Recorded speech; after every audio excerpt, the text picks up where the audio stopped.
Good afternoon, evening. I'm Mandy Seligman, and I wanted to share with you a little bit of my own story and the story of how I created Seeing Happy. Now, Seeing Happy is a non-profit. It's a social media-based photo sharing site. But the aim of Seeing Happy is really to build a community of people who literally focus on what is going right in the world, on the beauty that we can see, and on the community that we can create. So Seeing Happy was founded in 2021 during the pandemic. And the reason I founded it was because of how much my own photography was adding to my well-being. So, to back up, this morning, it's a rainy day in Philadelphia, cold, miserable, and it was a usual morning full of lots of things to do. And instead of diving into all of those lots of things I need to do, I thought, no, I'm going to go take a walk with my friend Jill, but it's going to be a photo walk. It wasn't going to be an all walk because, as I said, it's cold, it's miserable, starting to rain. We just decided to walk, take our cameras and walk.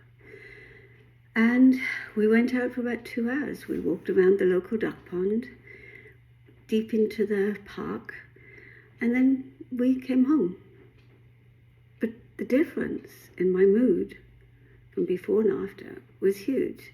I'd taken an hour out to stop the rat race that just descends on us. We have to, every day we have to fight this more, so much stuff to get done. In a social media world where everybody can reach us at any moment, the idea of taking out a few minutes, or in my case, an hour and a half, to go take a walk with a friend is wonderful. But you add to that a camera, and a camera with the idea that, well, let's just take pictures of anything we notice that's, catches our eye, something pretty, something, beautiful. It might be awe-inspiring, or it might just be something quite ordinary, but with a little bit of trickery, when we get home, we can turn it into a beautiful photograph. As I said, when I got home and I put my camera into the computer, and I had taken an infrared camera actually, so that really transformed what I saw. The greens are now white, the blacks are really black.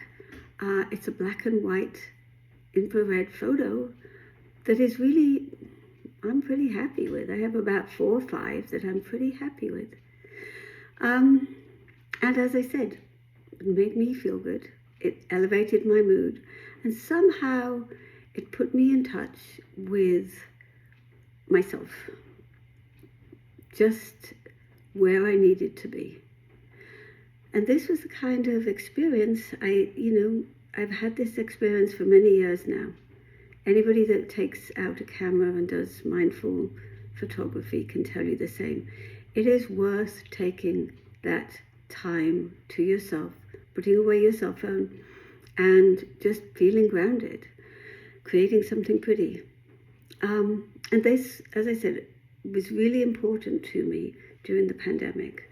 It was my real way of escaping and getting in touch with my own feelings. Not always immediately, but through looking back over the photographs, I see the kind of isolation I was feeling, the kind of regrets, what I couldn't do. But I also started to see all of the beautiful things that I still saw, the pieces of connection, the pieces in the natural world that were beautiful. So that's how I started Seeing Happy. I thought, can we share this? There's so many people going on walks with their cameras. Can we share what we see, the good pieces? Can we share the pieces of connection, the pieces of kindness? Not the negative stuff, that's everywhere. But how about we share what we see that's positive, that lifts us up? What are the human universals of joy and appreciation and gratitude we often talk about human universals as sorrow, sadness, tragedy. What about the opposite? What about joy, happiness, gratitude, beauty? We know from a lot of research that seeing the world as a beautiful, trustworthy place increases our well-being. Seeing what we're grateful for increases our well-being. Can we put that into our photography and back into our lives? Can we increase our well-being as a community? Can we inspire each other? So that was the original start to Seeing Happy, and it took off very nicely. We have now maybe 10,000 photographs from people all over the world sharing what makes them happy, what they're grateful for, why the world is a beautiful place, pieces of connection, love, hope. It's a very humbling experience to look every morning and see what people share. And we're building this community that I think just elevates all of us, inspires all of us. So that was the beginning. And after a little while, I started to wonder, can we actually do more? As I was talking about my infrared photographs, the world is out there, but the way we photograph, what we choose to put in the frame, whether it's black and white or color, how we filter it, what lens we use, all of these are different ways of seeing the world. And we know that we can also change the way we think about the world. And that has an effect on how we behave in the world and how the kind of reactions that we have. So if you think about a person walking into a room who thinks, oh my goodness, the world hates me, no, I'm not going to know anybody, I'm going to feel so awkward. They're going to behave in a certain way versus somebody that goes into the room thinking, oh, my friends are here, I'm going to have a great time. We know that is a self-fulfilling prophecy. We know that the way that you understand the world has an effect on how you behave in it and what you get back. So I wondered, can we change the way that people see the world? Can we help people see differently, or at least see that there are different possibilities? I'm not prescribing one way or another. I'm just saying, can we point out that there are different ways to see the world, and there are different consequences, both emotionally and just in the real world, as to what happens when we put ourselves out in a different way. So that was the second part of Seeing Happy. We developed a curriculum to teach the elements of positive psychology through photography. That is on our website. It's free. Anybody can use it. We have a whole library of prompts to help. And I personally use this a lot when I'm feeling a little down, when I need a little enlightenment, a little joy. I will take my camera like this morning and take one of the prompts, take a photo.